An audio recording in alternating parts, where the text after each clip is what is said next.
G'day Year 9s. Last week, at least for now, of at-home learning. I'm sure you're sick of the sound of my voice and watching these videos, but you've been doing a really good job. We want to just persevere for a little bit longer. Today we are recapping a little bit of what you talked about in Year 8 to do with congruent triangles and looking at how we can prove other properties using congruent triangles. So you'll see your learning intentions there. Know how to lay out the steps of a proof. So to make it clear for someone who's reading your work, maybe someone marking your exam, that you know how to make a logical argument to show that something is true. And to be able to use congruence to prove things. First though, let's have a look at our rules for congruent triangles. Remember, congruent, when we're talking geometrical shapes, means identical in size and shape. They could be a different orientation. It could even be flipped over, but it's identical in size and shape. So then the sides, corresponding sides are going to be equal and corresponding angles are going to be equal. And here are the tests that you need to know. The first one, SSS, side, side, side. If I give you a triangle with three particular side lengths and another one with matching side lengths, there is only one way you can put those side lengths together to make a triangle. And there we have an example there. Rotated round, not a problem.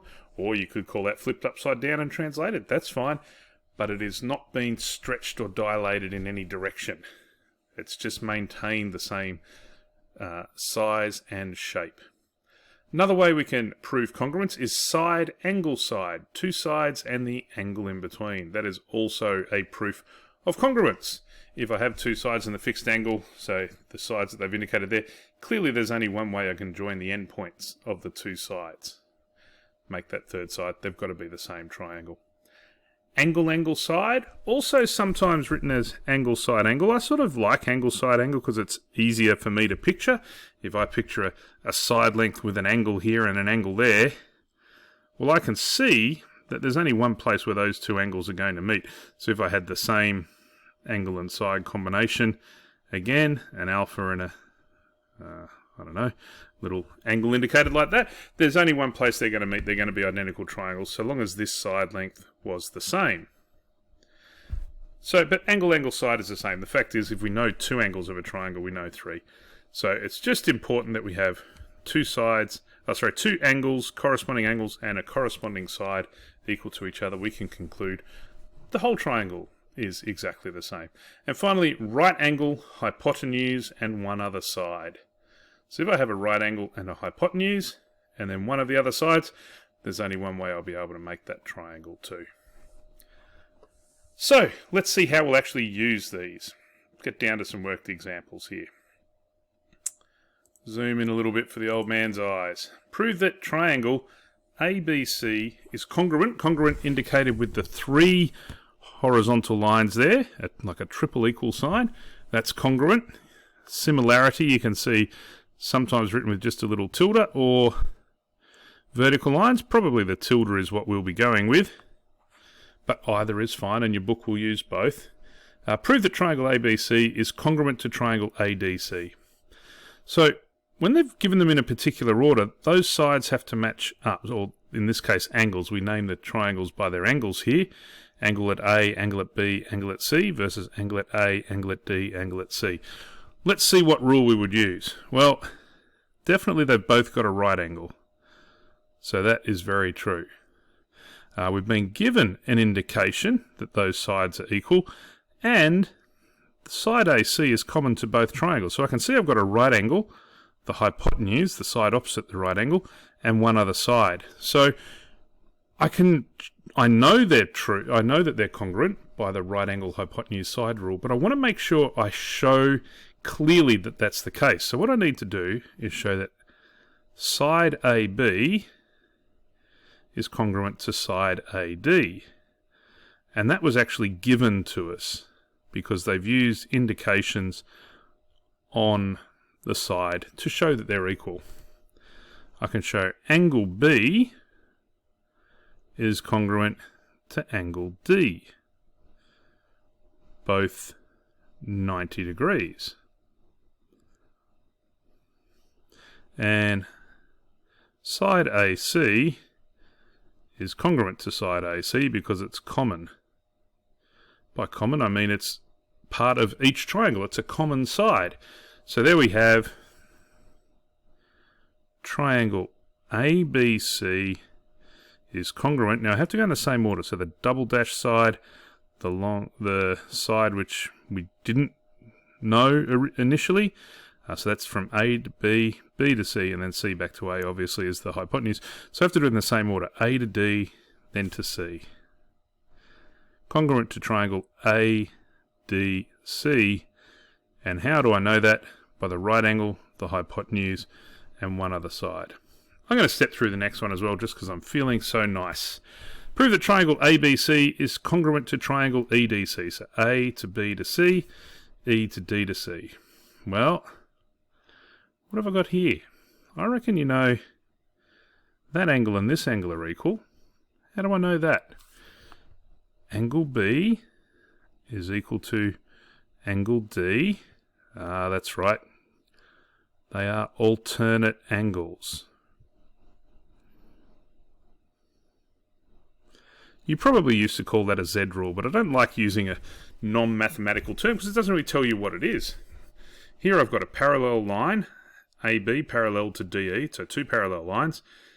This angle is on one side of the transversal, this one's on the other. Transversal is a line that cuts two parallel lines. That's right, they're on alternate sides of the transversal. Therefore, they must be alternate angles. All right, we got one. What else we got? Well, I've got side length BC is congruent to side length DC. And that's been given to us. They've used a little indication on the line there to show that they're equal to each other. Oh, what rule am I going to use here? I've got one angle. I've got a side. I could go angle, angle, side, or angle, side, angle. Either one would be fine here. Well, if I could say the angles at C. Now, here's where I've got to be careful. Writing angle B and angle D, it was easy enough to see there was only one angle there. Now I've got to be a little bit more careful. Let's write angle ACB. That's talking about the angle above the little point of intersection there, isn't it? From A down to C to B. That's the same as the angle. Now I did A to C. Now I think E corresponds to A. That's part of the side that wasn't given to us. So it's going to be congruent to angle ECD. And they are, of course, vertically opposite angles.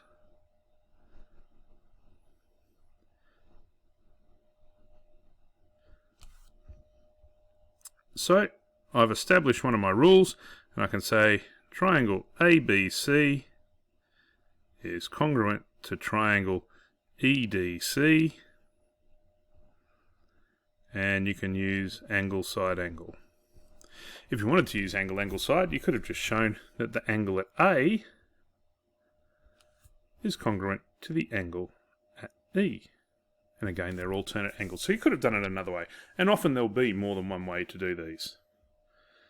A couple more examples before you get stuck in. I think you'll be fine with this exercise, but let's just make sure you've had enough chance to see a couple.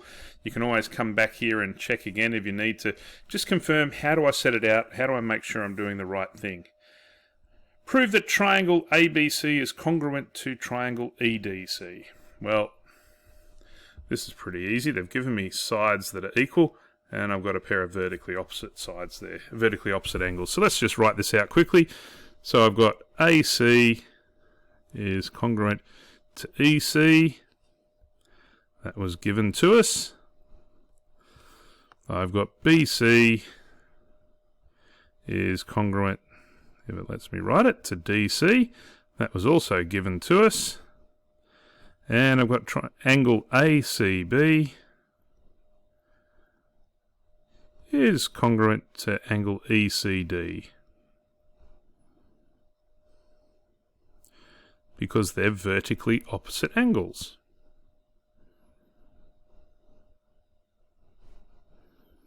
So therefore, triangle ABC, and make sure you get the order correct. If I've gone ABC, I've gone from, okay, so I've gone EDC is going to match up, isn't it? Now, in that one it was pretty easy because they actually give it to us up there, but just make sure you get them in the corresponding position with each other to make sure you've done it correctly. And what was my rule there? That was a side, angle, side. Part B, Hence prove AB is parallel to DE. Well, how can I prove that now? Well, if they're parallel, then a transversal, the angles would be equal. Why don't I write that? So I could say angle AB, I said B, but my pen was going faster than my brain. Angle ABC is congruent to angle EDC.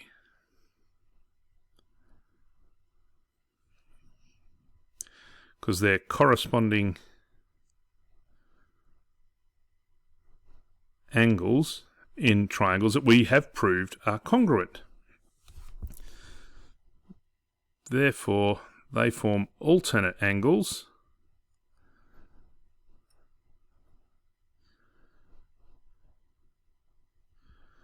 Therefore, I can conclude that side AB, now they've written parallel like that. We usually put a couple of arrows on it.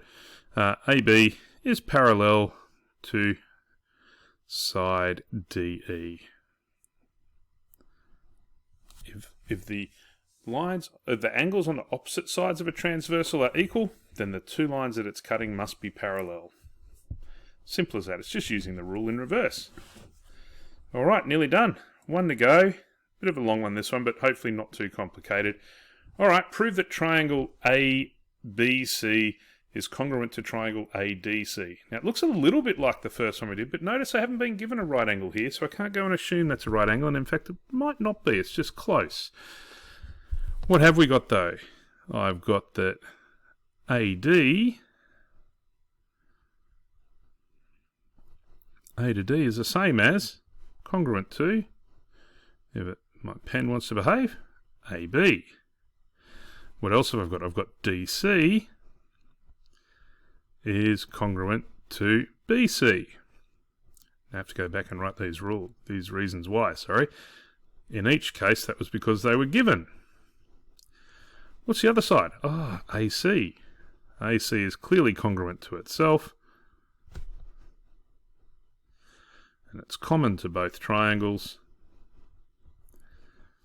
Therefore, ABC, triangle ABC, is congruent to triangle ADC, and the reason, of course, is side, side, side, when the pen decides to finally write that final S. And there you have it. All right, good luck with that exercise. It shouldn't be too bad. Really concentrate on making sure you're showing the steps clearly as to why something is congruent, why two triangles are congruent. Hot tip, this is 5 easy marks in an exam. Bang, bang, bang, conclusion, rule. Pretty easy here. It's a good chance to get some marks. So make sure you practice this and know how to do it comfortably. All right, enough of me.